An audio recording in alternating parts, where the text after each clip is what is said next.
ایک vicious cycle میں پھنسے ہوئے. ہمیں سمجھ نہیں آ رہی جو بیلنس ہے کہ اسٹیبلشمنٹ ریالٹی ہے پاکستان میں, ماننا پڑے گا, لیکن جو بیلنس ہے اسٹیبلشمنٹ میں اور گورنمنٹ کے اندر, اگر وہ بیلنس نہیں ہوگا یہ ملک صحیح طرح ایڈمنسٹر نہیں ہو سکتا, نہیں چل سکتا. تو اس لیے اگر ہم نے آگے جانا ہے تو ابھی سے ہمیں سوچنا چاہیے کہ ہمیں آگے جانے کے لیے کیا کرنا ہے. کیا ایسے ہی چلنا ہے؟ ایسے نہیں چلے گا. مسکراہٹ والی بات بھی بتا دیں. مسکراہٹ تو انشاءاللہ کل شام کو آپ دیکھیں گے میری مسکراہٹ انشاءاللہ. Last 2 questions. Adeel Baraich please question کریں.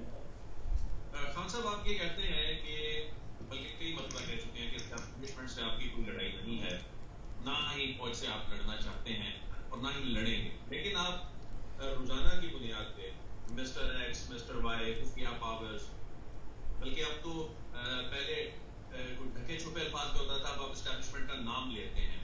تو کیا یہ محاذ رائی نہیں؟ عام آدمی تو اس کو محاذ رائی بھی سمجھتا ہے اسٹیبلشمنٹ کے ساتھ.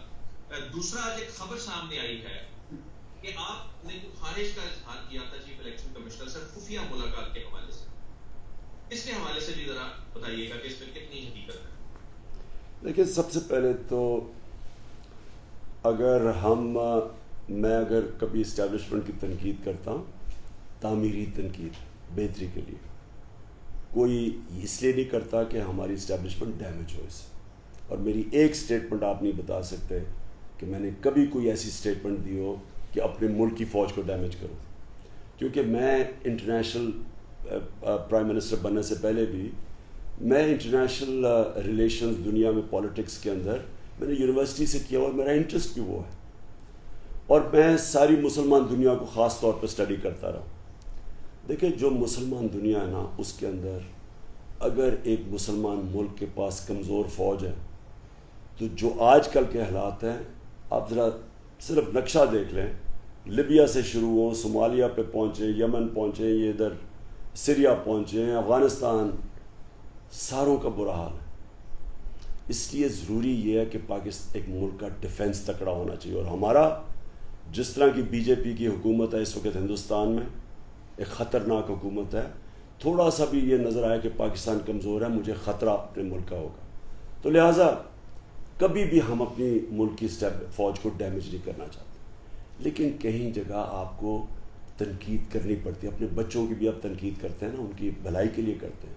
میں اپنی پارٹی کے ممبرز لوگوں کی تنقید کرتا ہوں تاکہ وہ بہتر ہو, ڈیمیج کرنے کے لیے نہیں. اس وقت مجھے خطرہ یہ ہے کہ جس طرح ہم جا رہے ہیں, یہ کرپٹ سیٹ اپ کے ساتھ لنک ہوگی اسٹیبلشمنٹ. خطرہ یہ ہے کہ سارا جو یہ گند کر رہے ہیں, جو ملک کی معیشت, جو مہنگائی, وہ سارا نزلہ جائے گا اسٹیبلشمنٹ کے اوپر, اور عوام اور ان کے اندر فاصلے بڑھتے جائیں گے. لہٰذا ایز اے پاکستانی میری پوری کوشش ہے کہ میں ان کو گائیڈ کروں کہ اس میں سے صرف اب مزید بگڑتا جائے گا. ایک ہی راستہ آپ کے پاس ہے, اس ملک کو اگر آپ نے اس میں سے دلدل میں جو گھستا جا رہا ہے اسے نکالنا ہے. کوئی باہر کا ملک نہیں مدد کرنے لگا. جو بھی ہم سمجھتے ہیں نا کہ باہر کا ملک, وہ آپ نے شہباز شریف کا اس دیکھا ہی ہوگا نا کہ میں ترکی گیا تو میں ادھر اور ادھر گیا, تو میں بھیک مانگنے نہیں آیا, لیکن مجبوری ہے ہم. وہ اس لیے ہے, وہ سمجھ رہے ہیں کہ باہر کے ملک ہمیں نکال لیں گے اس سے. وہ تھوڑی دیر کے لیے تو وہ کچھ مدد کر بھی سکتے ہیں, لیکن جب تک ملک اپنی مدد نہیں کرتا ہم اس پہ سے نہیں نکلنے لگے جس طرف ہم جا رہے ہیں. تو ایز اے پاکستانی میرا کام ہے, ہم نے اس ملک میں ہمارا جینا مرنا ہے. میرا کوئی باہر پراپرٹیز نہیں ہے یا میں نے کوئی ملک سے باہر جانا ہے. اس لیے ہماری کوشش ہونی چاہیے کہ ڈائریکشن دیں, اور میں بڑا ہوں ان سب سے. میں پاکستان دنیا دیکھ کے میں ان کو ڈائریکشن دے رہا ہوں کہ دیکھیں اس راستے میں صرف ایک راستہ ہے, اور وہ ہے فری اینڈ فیئر الیکشن. یہ تنقید نہیں, یہ یعنی یہ ڈیمیج کرنے کے لیے نہیں ہے, یہ ملک کی بہتری کے لیے اور سب کی بہتری. اور ظاہر ہے ملک اوپر جائے گا, فوج اوپر جائے گی, اور ملک ساتھ ساتھ ہی اوپر جائیں گے, ساتھ ہی نیچے آئیں گے. چیف الیکشن کمشنر سے متعلق سوال کا جواب دے دیجیے گا. آپ نے خفیہ ملاقات کی کوشش کی, ان کی جانب سے انکار ہوا. میں اتنا گھٹیا آدمی جو اس طرح کی باتیں کرتا ہے, میں تو اس سے نہ کبھی ملنا چاہتا ہوں نہ اس کی شکل دیکھنا چاہتا ہوں. کیونکہ جو بدیانت دار آدمی یہ جو حرکتیں کر رہا ہے، میں نے ابھی کہہ رہا ہوں، میں نے اس ملک کی تاریخ میں کبھی اس طرح کا الیکشن کمشنر نہیں دیکھا. جی Hasnain, last question of the session please. السلام علیکم سر، حسنین نیا پاکستان سے. میرا سوال یہ ہے سر، جب سے آپ کو اتارا گیا میں آپ کے ہر جلسے میں کوریج کے لیے یا لوگوں سے انٹرویوز کیے، سر حقیقت یہ ہے کہ لوگوں کے دلوں میں نیوٹرلس کے لیے نفرت پیدا ہو چکی ہے جو مزید بڑھ رہی ہے. اگر یہ ہمارے نیوٹرل رہتے ہیں تو یہ نفرت ختم نہیں ہوگی. آخر یہ نفرت کیسے ختم ہوگی؟ اور سر جو ہمارے نیوٹرل ہیں وہ کب ٹھیک ہوں گے؟ آپ ایک داڑھی لے کر کے تو کب واپس آئیں گے؟ اور سر ان کو کیا پیغام دینا چاہیے کل کے الیکشن کے لیے؟ دیکھیے اس کا تو خیر میں ابھی پہلے جواب دے بیٹھا ہوں. دیکھیں ہمارا انٹرسٹ ہے ملک کا کہ ملک مضبوط ہوگا تو فوج مضبوط ہوگی، اور اگر ملک نیچے جائے گا تو فوج کیسے مضبوط ہوگی. اور سوویت یونین کی سب کے سامنے اگزامپل ہے. ہم نے یہ نیشنل سیکیورٹی پالیسی پہلی دفعہ پاکستان نے بنائی تھی ہمارے دور میں، اور اس نیشنل سیکیورٹی پالیسی میں ہم نے کیا کہا تھا؟ ہم نے کہا تھا کہ ایک تو فوج مضبوط ہونی چاہیے، اس کے ساتھ ساتھ آپ کی اکانومی معیشت بھی مضبوط ہونی چاہیے. کیونکہ اگر آپ کی معیشت نیچے چلی جاتی ہے تو سوویت یونین کی طرح ان کی فوج تو سب سے مضبوط تھی دنیا میں، 2 ٹاپ فوجیں تھیں، لیکن جب معیشت گئی تو ساتھ ہی ان کو ملک ٹوٹ گیا. تو ہمیں ہمیشہ یاد رکھنا چاہیے کہ ساتھ ساتھ جاتی ہے آپ کی نیشنل سیکیورٹی اور اکنامک سیکیورٹی ساتھ جاتی ہے. اب خطرہ کیا ہو گیا ہے کہ یہ جو آئے ہیں سارے، کیونکہ یہ تو اپنی چوری بچانے آئے تھے، ان کا تو انٹرسٹ ہی نہیں تھا اور نہ ہی ان کی کیپبلٹی ہے، نہ انہوں نے کبھی ماضی میں اہلیت دکھائی ہے معیشت ٹھیک کرنے میں. یہ تو جب آتے ہیں تو ملک کو مقروض کر جاتے ہیں، خود امیر ہو جاتے ہیں. تو لہٰذا یہ جدھر آج ہم کھڑے ہیں اور جس طرف جا رہے ہیں، میں پھر سے ریپیٹ کرتا ہوں، یہ ہمارے لیے بڑی خطرناک چیز ہے کہ ہم 4تھے نمبر پہ دنیا پہ آ گئے ہیں جو ملک ڈیفالٹ کرنے جا رہا ہے. اور اگر ہم ڈیفالٹ کر جاتے ہیں تو مجھے بتائیں کہ پھر جن کے پاس ہم جائیں گے پیسے مانگنے کے لیے کہ جی ہمیں اب بیل آؤٹ کرو، وہ جو پیسے دیں گے وہ ایک ان کی سیئنگ ہے کہ دیر از نو فری لنچ. آپ کو ہر چیز کی قیمت آپ کو ادا کرنی پڑتی ہے. تو اگر ملک اس طرف چلا گیا اور جو قیمت ہے وہ جو قیمت ہمیں ادا کرنی پڑے گی، مجھے خوف ہے اس چیز کا، وہ ہماری نیشنل سیکیورٹی کے اوپر ہمیں قیمت ادا کرنی پڑے گی. لہٰذا اس لیے بڑا امپورٹنٹ ہے، میں ریپیٹ کرتا ہوں، یہ ایز اے پاکستانی میں کہہ رہا ہوں کہ جس دلدل میں ہم پھنستے جا رہے ہیں اس سے نکلنے کا صرف ایک طریقہ ہے کہ ملک میں صاف اور شفاف الیکشن کروائیں. 2 نمبر الیکشن نہ کروائیں، اس سے انتشار بڑھے گا. صاف اور شفاف الیکشن کروائیں. دیکھیں میں ایک سپورٹس مین رہا ہوں، ساری زندگی میں نے ہار اور جیت دیکھی. میں صرف نیوٹرل امپائرز کے لیے اس لیے میں نے محنت کی تھی کیونکہ ہم یہ چاہتے ہیں، آج جب کرکٹ میچ ہوتا ہے آپ دیکھتے ہیں جب ایک ٹیم ہار جاتی ہے ایک جیت جاتی ہے تو آپ دیکھتے ہیں وہ سارے ہاتھ ملا رہے ہوتے ہیں، جو ہارے بھی ہوتے ہیں وہ آپس میں ایک دوسرے سے ہاتھ ملاتے ہیں، کیونکہ وہ تسلیم کرتے ہیں کہ میرے تو ہم نے پوری کی، ہم ہار گئے، ایک ٹیم اچھا کھیلی جیت گئی. میرے زمانے میں لڑائیاں ہوتی تھی کرکٹ فیلڈ کے اوپر کیونکہ وہ امپائر کہتے تھے کہ جی اس نے صحیح معنی میں اس نے چیٹنگ کی ہے. میں آپ کو پھر بتا رہا ہوں کہ جو مجھے کبھی بھی نہیں بھولتا، جو ہندوستان کے خلاف ہمارا میچ تھا جو ہم تھوڑے سے رن سے جیتا ہے ہندوستان کے اندر، یہ ایک اینڈ میں سٹیج آ گئی تھی کہ اگر میں امپائر، انڈین امپائر اور اپنی ٹیم کے بیچ میں نہ آتا تو انہوں نے لڑائی مارنا تھا امپائر کو. یہ حالت ہو گئی تھی. تو کب ٹھیک ہوا؟ نیوٹرل امپائرز آ گئے، آج میچز ہوتے ہیں، آپ ٹیکنالوجی آ گئی ہے، سب ایکسیپٹ کر جاتے ہیں رزلٹ. یہی پاکستان کو کرنا ہے. میں نے کوشش کی تھی ٹیکنالوجی، EVM مشینز، اور 1970 ایک دفعہ تھا پاکستان میں اور زبردست الیکشن کروایا گیا تھا، مجھے ابھی بھی یاد ہے. کسی نے ایک آدمی نے نہیں کہا کہ دھاندلی ہوئی. اس کے بعد کوئی الیکشن صحیح نہیں ہوا. آج یہ ٹائم ہے ہمارے لیے کہ اس برے حالات سے نکلنے کے لیے. آگے حالات مزید برے ہوتے جائیں گے. صرف ایک چیز ہے کہ ہم ملک میں فوری طور پہ صاف اور شفاف الیکشنز کروائیں. یوتھ کو میں اپنی یوتھ کو کل کے لیے خاص طور پہ پیغام دینا چاہتا ہوں، کیونکہ میری یوتھ 60% پاکستان ہے اور فیوچر آپ کی ہے، اور آپ کے لیے کل کا الیکشن بہت امپورٹنٹ ہے، کیونکہ ایک طرف سازش کے تحت گورنمنٹ آئی ہے کرمنلز کی، 60% کیبنٹ ضمانت پہ ہے. کسی بھی مہذب معاشرے میں یہ تصور بھی نہیں کر سکتا کوئی کہ ضمانت پہ لوگ ہو. 16 ارب روپے کی پرائم منسٹر اور جو انلیگل چیف منسٹر بیٹھا ہوا ہے حمزہ اور یہ شہباز شریف، 16 ارب روپے کے ان کو سزا ہونے والی تھی، انڈر ٹرائل تھے. ایک طرف یہ بیٹھے ہوئے ہیں اور دوسری طرف ساری پاکستان کی عوام دوسری طرف آ گئی. اور یوتھ کا بہت بڑا کام ہے، کئی دفعہ یوتھ ووٹ نہیں ڈالتی. میں چاہتا ہوں کہ صبح 7 بجے جیسی پولنگ کھلے نا تو میری یوتھ پہنچی ہو کل ووٹ ڈالنے کے لیے، چاہے بارش ہو رہی ہو چاہے جو مرضی ہو، کیونکہ کل فورکاسٹ بارش بھی ہے. جلدی اور جا کے آپ سب نے ووٹ ڈالی. اور پھر پولنگ سٹیشنز کے اوپر بھی میں چاہتا ہوں کہ ہماری یوتھ وہاں کھڑی ہو، پتہ چلے کہ اس وقت قوم کسی قسم کی دھاندلی برداشت نہیں کرے گی. اس کا بھی بڑا پریشر ہوتا ہے تاکہ سب کو پتہ چلے کہ اس ملک کے اندر ایک زندہ قوم ہے، شعور ہے اب لوگوں میں، بیدار ہو چکی ہے. جو میں نے جلسوں میں دیکھا ہے، میں نے کبھی قوم میں ایسی بیداری نہیں دیکھی جو آج میں نے یہ جو ان جلسوں میں دیکھی ہے، یہ جو پچھلے 3 مہینے میں نے کیے.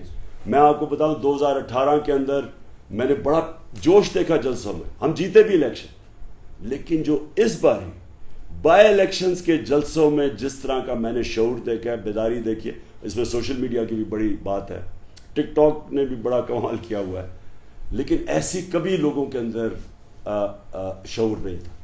اور انشاءاللہ مجھے یہ امید ہے کہ یہ کل پولنگ سٹیشن کے اوپر بھی یہ شعور نظر آئے گا. شکریہ.